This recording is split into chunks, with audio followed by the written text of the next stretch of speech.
ஸல்லல்லாஹு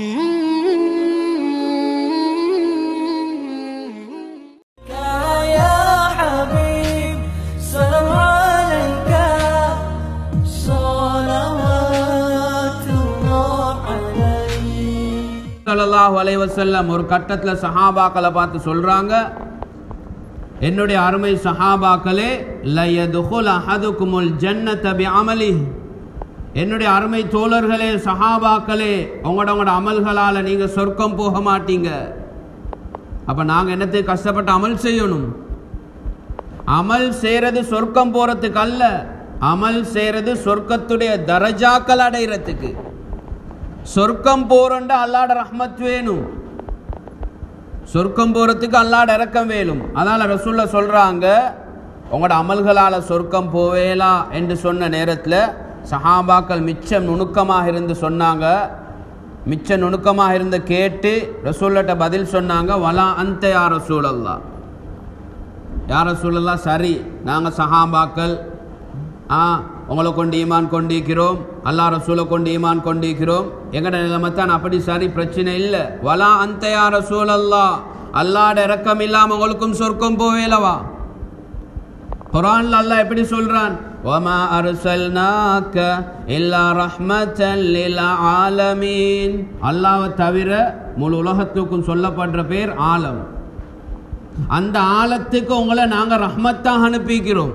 ரசூலுல்லாஹ்வை அல்லாஹ் ரஹ்மத்தாக அனுப்பிக்கிறான் என்று குர்ஆன்ல சொல்றான். ஆனா அந்த ரசூலுல்லாஹ் கூட ஸல்லல்லாஹு அலைஹி வஸல்லம் அல்லாஹ்வுடைய இரக்கம் இல்லாம சொர்க்கம் போவேல.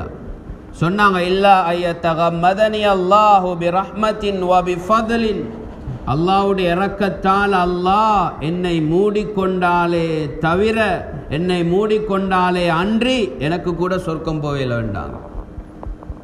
அப்ப அமலால யாரும் சொர்க்கம் போறல்ல, அமலால சொர்க்கம் போவேலா, அமலால் எங்கட சொர்க்கத்துடைய தரஜாக்கள் அடைவுகள் அடையலாம்.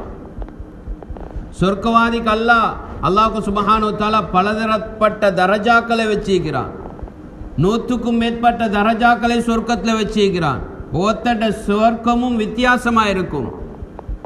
அப்ப அந்த சொர்க்கத்துடைய படித்தரத்தை அடையிறதுக்கு தான் அல்லாஹ்வுக்கு சுப்ஹானஹு வ தஆலா எங்கட வாழ்க்கையில அமளிபாதத்தை உண்டாக்கி தந்திருக்கிறான். 2 விஷயத்தை விட்டு உலகத்தில் யாரும் நிராசையாக இருக்கேலா, யாருக்கும் வானம் என்று சொல்லல. 2 விஷயம் உலகத்தில் இருக்கக்கூடிய அவ்வளோ பேருக்கும் தேவை. ஒன்று அல்லாஹ்வுடைய இரக்கம், அடுத்தது சாலிஹான் அமல். இந்த 2 விட்டும் யாருக்கும் எங்களுக்கு தேவையில்லை என்று சொல்லி இருக்கேலா. அல்லாஹ்வுடைய இரக்கம் கட்டாயம் தேவை. அல்லாஹ் எங்கட மௌத்தை வச்சு மறைச்சி வச்சிக்கிறதும் அல்லாஹ்வுடைய இரக்கம் தான். இன்றைக்கு ராவைக்கு நான் மௌத்தண்டா ஏன நிலைமை எப்படி இருக்கும்? கொஞ்சம் யோசிச்சு பாருங்களே. எங்கட வீட்டுடைய ஆளாத்தை எப்படி இருக்கும்? திடீரென்று நடக்கிற ஒன்றுக்கே பதறி கொண்டு தடமாறி கொண்டிருக்கிறோம். இன்றைக்கு ராவ் சாப்பாடு அடிக்கிறோம், அதோடு ஏண்ட ரூ ஏண்ட மலக்குல் மவுத் அவர் வந்து ஏண்ட ரூஹை கைப்பற்றுவார் என்றிருந்தா என்னோட நிலைமை எப்படி இருக்கும்? யாரும் ஏதாவது பாவங்கள் செய்வாங்களா? தப்பு தவறுகள் செய்வாங்களா? ஏதாவது மாற்றமான செயல்களை செய்வாங்களா? பள்ளியும் கையமாகவே இருந்து அப்படியே மௌத்தா பேத்துருவாங்க. அதால் அல்லாஹ்வுடைய இரக்கம் அடியான் எப்பையும் தயாராகிக்கணும். ஏன்னா உலகத்துக்கு அனுப்பிக்கிறதே தயாரித்து வர சொல்லித்தானே. அப்போ இவர் எப்பையும் தயாராகிக்கணும். எந்த நேரம் எந்த சந்தர்ப்பம் என்று தெரியா. சில மக்கள் ரமலான் அடையிறதுக்கு முன்னால எத்தனையோ ஜனாசாக்களை சந்திச்சோம். சில மக்களை நாங்கள் அடக்கிட்டு வந்திப்போம்.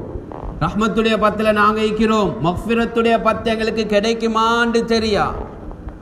மக்ஃபிரத்துடைய பத்து கிடைச்சா இச்சுக்கும் மீனன் நார்ல எங்களை யாருக்கெல்லாம் மௌத்த முடிவு செஞ்சுக்கிறானோ தெரியா. அதால் இருக்கக்கூடிய சந்தர்ப்பம், இருக்கக்கூடிய கால நேரத்தை அல்லாஹ் ரசூலுக்கு பொருத்தமான முறையில் கழிக்கப்படுமெண்டா அல்லாஹ் சுப்ஹானஹு வ தஆலா அந்த அமல்களை வைத்து எங்களுடைய வாழ்க்கையை சீராக்கும்.